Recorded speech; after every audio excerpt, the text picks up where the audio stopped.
Alhamdulillahi Rabbil Alamin. Wa bihi nasta'inu ala umuri dunya waddin.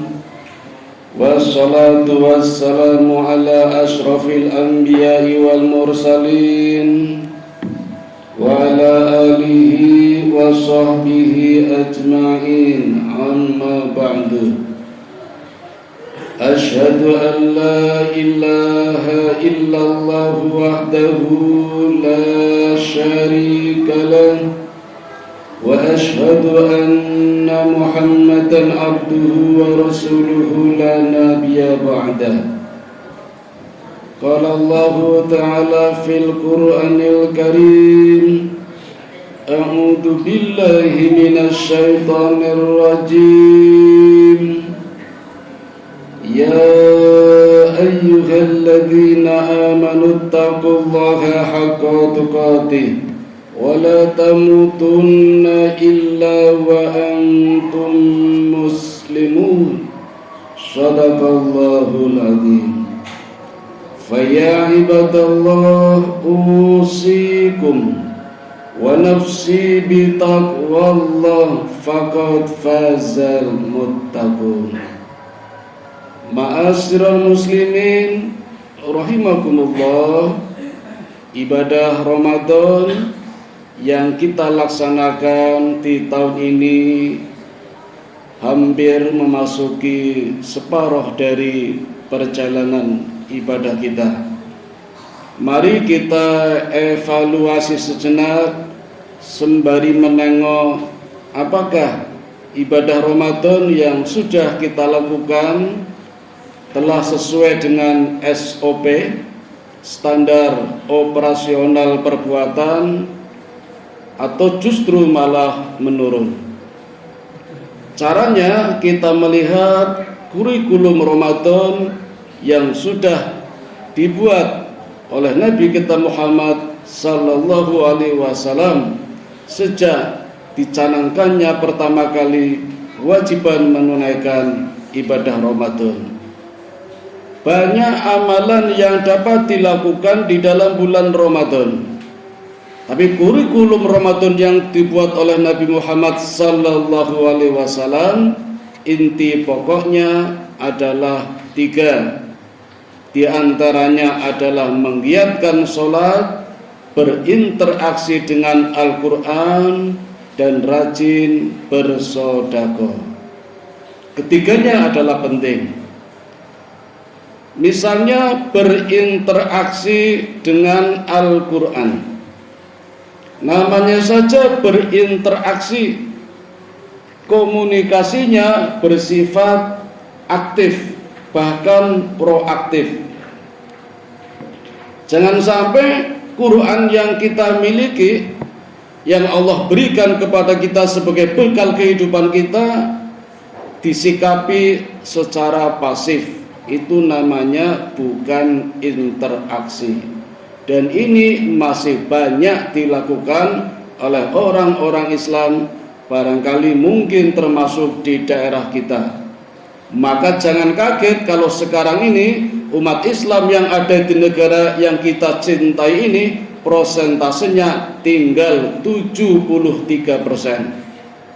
Padahal dulu ketika saya masih kecil, masih duduk di SD, saya masih ingat pernah ada buku berjudul HPU, Himpunan Pengetahuan Umum, dan saya baca waktu itu jumlah umat Islam Indonesia 99%, 1% lagi 100%. Kemudian ganti presiden, setiap ganti presiden turun 5%, dan sekarang tinggal 73% secara kuantitas, belum lagi kualitasnya. Naudzubillah min dzalik.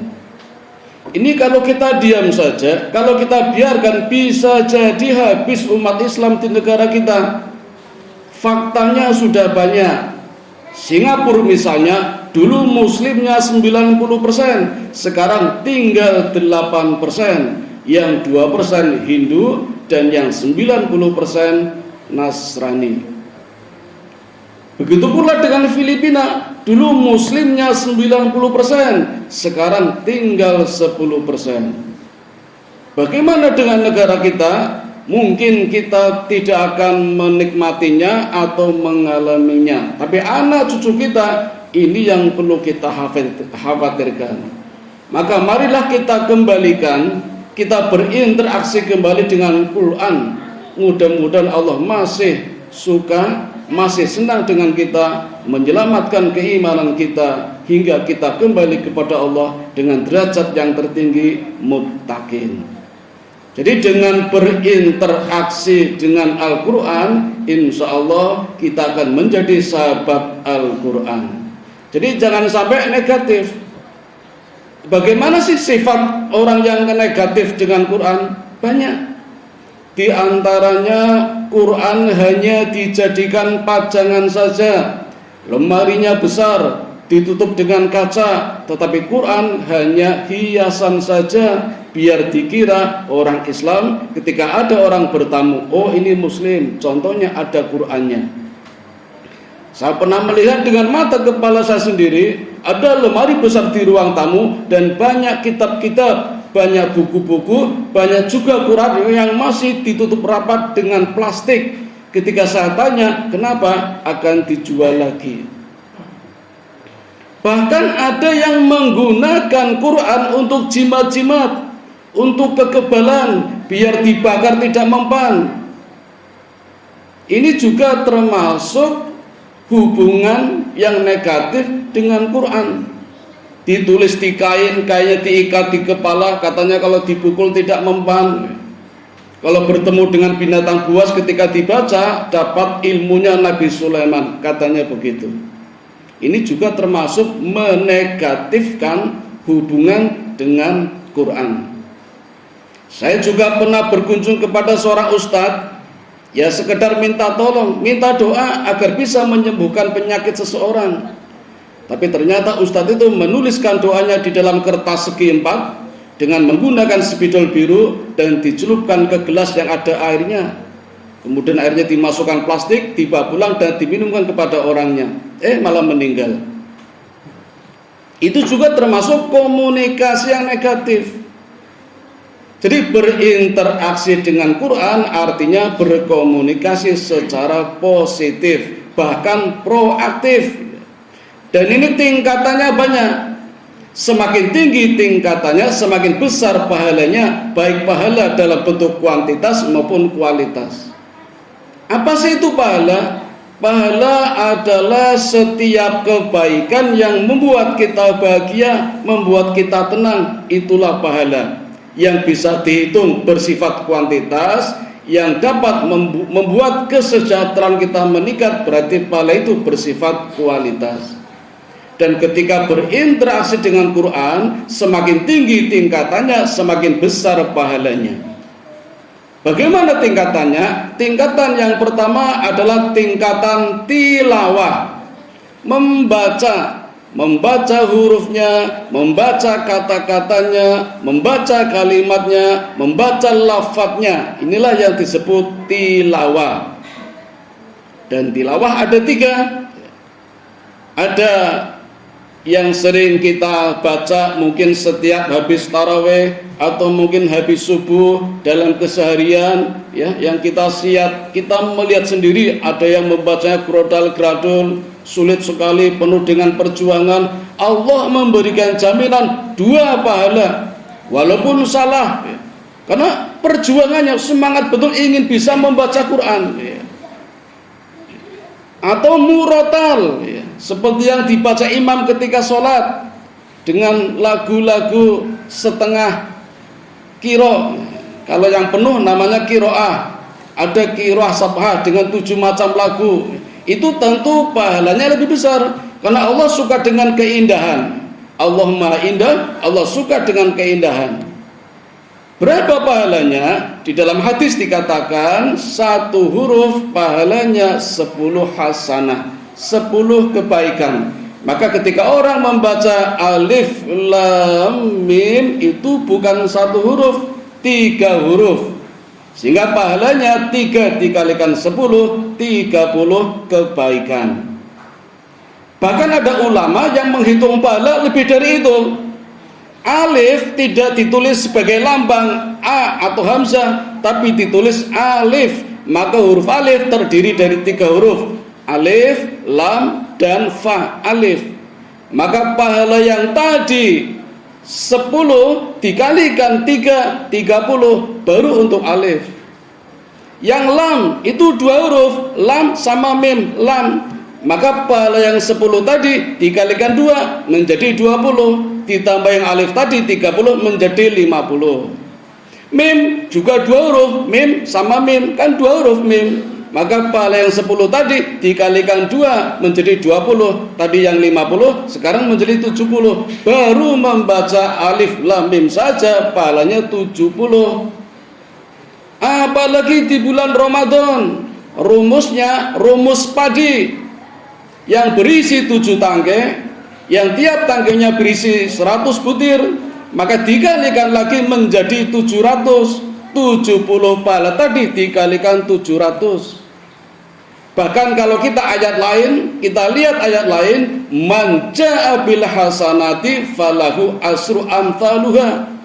Barang siapa berbuat satu kebaikan, walaupun membaca 1 huruf, dikalikan lagi minimal 10 kali lipatnya. Ini secara kuantitas.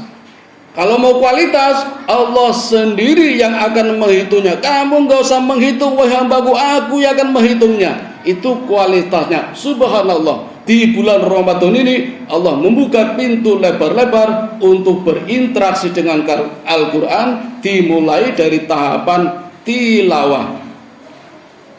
Dan Allah akan memberikan keutamaan kepada orang-orang yang rajin tilawah. Sejak dulu sampai sekarang, di zaman Nabi Daud saja Allah memberikan keutamaan yang namanya khufifah.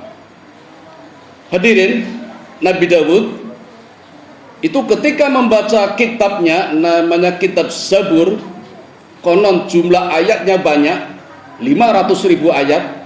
Sedangkan Quran itu hanya 6.666 ayat. Itu saja minta diskon, dipotong 300 ayat yang kira-kira radikal dihilangkan.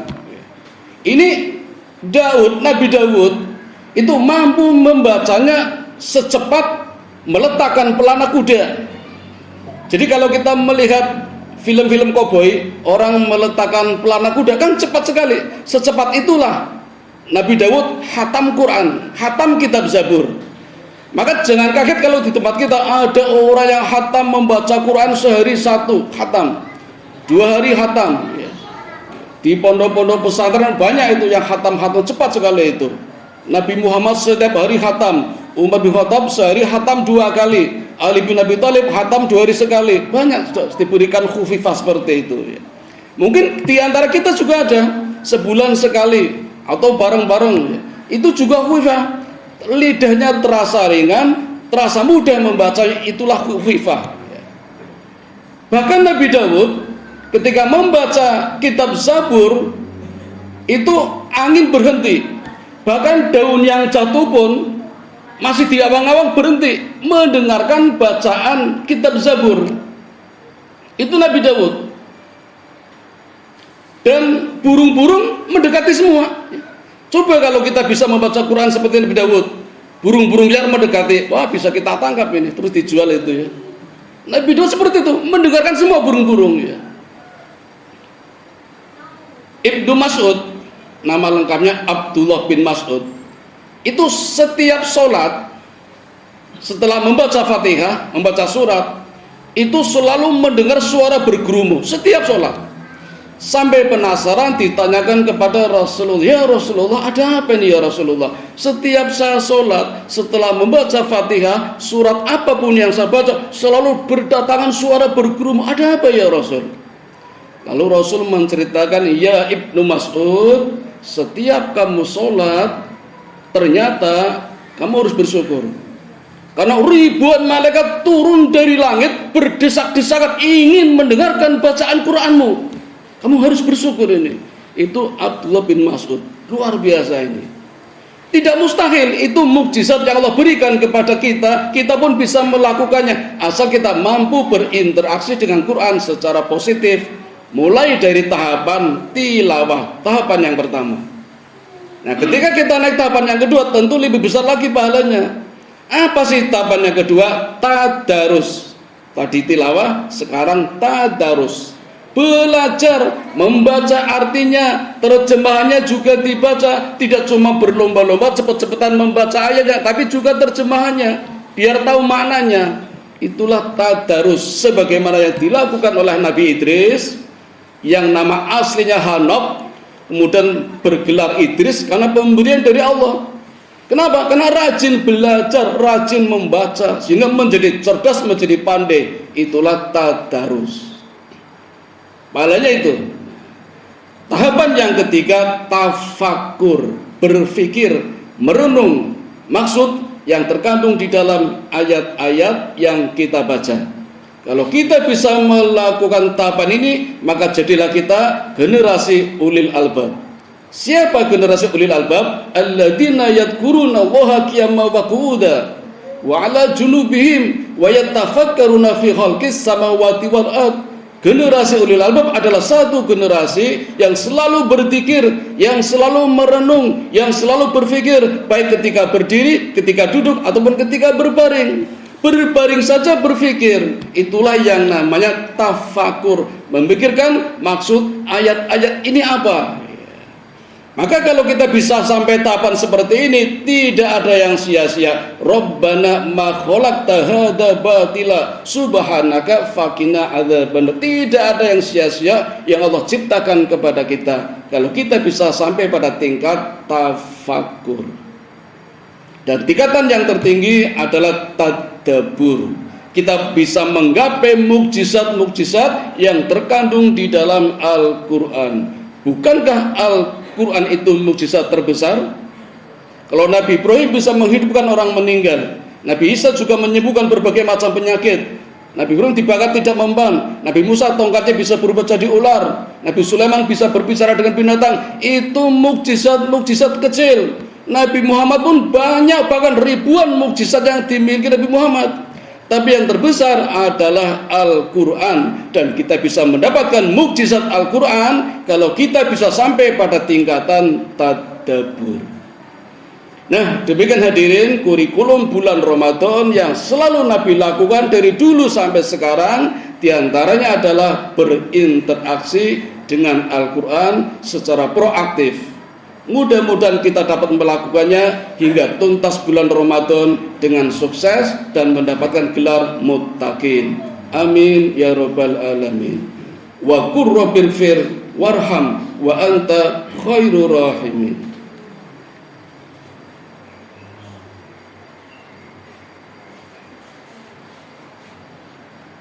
Alhamdulillahilladzi hadana li hada وما كنا لنهتدي لولا أن هدانا الله أشهد أن لا إله إلا الله وحده لا شريك له وأشهد أن محمدا عبده ورسوله لا نبي بعده اللهم صل على سيدنا محمد وعلى آل سيدنا محمد قال الله تعالى في القرآن العظيم أعوذ بالله من الشيطان الرجيم يا أيها الذين آمنوا استعينوا بالصبر والصلاة أيها المسلمون اتقوا الله حق تقاته ولا تموتن إلا وأنتم مسلمون. Hadirin yang dirahmati Allah, esok ketika kita berkumpul di padang mahsyar, maka akan terdengar seruan dari Allah Subhanahu wa ta'ala. Allah memanggil kita, wahai para sahabat Quran, segeralah naik ke tangga-tangga Quran, karena matahari didekatkan dan setiap orang mengeluarkan keringat, yang keringatnya ada yang mencapai mata kaki, ada yang sampai ke lutut, ada yang sampai pundak, bahkan ada yang tenggelam dengan keringatnya sendiri. Maka Allah memberikan pertolongan kepada hambanya yang mampu berinteraksi dengan Al-Quran dengan seruannya, Wahai para sahabat Quran, segeralah naik ke tangga-tangga Quran. Seberapa tinggi tangga Quran yang dapat kita naiki, sebanyak jumlah ayat yang pernah kita baca di dunia. Semakin banyak ayat yang kita baca di dunia, maka semakin tinggi tangga kita ketika kita di padang mahsyar untuk menyelamatkan diri dari banjirnya keringat seluruh manusia yang ada di padang mahsyar. Maka marilah hadirin kita berlomba-lomba berfastabiqul khairat, beralternatif dengan Quran agar kita dapat menjadi sahabat Quran. Amin ya rabbal alamin. Mari kita berdoa bersama-sama. A'udzu billahi minasyaitonir rajim. Bismillahirrahmanirrahim. Innallaha wa malaikatahu yusholluna 'alan nabi. Ya ayyuhalladzina amanu shallu 'alaihi wa sallimu taslima. Allahumma shalli 'ala Muhammad wa 'ala ali Muhammad kama shallaita 'ala Ibrahim wa 'ala ali Ibrahim wa barik 'ala Muhammad wa 'ala ali Muhammad kama barakta 'ala Ibrahim wa 'ala ali Ibrahim innaka Hamidum Majid. Allahumma ighfir lil muslimina wal muslimat wal mu'minina wal mu'minat al ahya'i minhum wal amwat innaka sami'un qaribun mujibu da'wat wa qadiyal hajat wa qati'us syahwat. Allahumma inni as'aluka ilman nafi'a wa rizqan thayyiba wa amalan mutaqabbala. Allahumma inni as'aluka al-huda wa tuqa wal afafa wal ghina. Allahumma ja'alni syakura waj'alni sabura waj'alni fi ainin sahira wa fi a'yunin nasi kabira. Rabbana dhalamna anfusana wa illam taghfir lana wa tarhamna lanakunanna minal khasirin. Rabbana atina fid dunya hasanah wa fil akhirati hasanah wa qina adzabannar. Wa sallallahu ala sayyidina Muhammadin wa ala alihi wa sahbihi ajmain. Subhana rabbika rabbil izzati amma yasifun wa salamun alal mursalin walhamdulillahi rabbil alamin. Wa la dzikrullahi akbar. Aqimis shalah.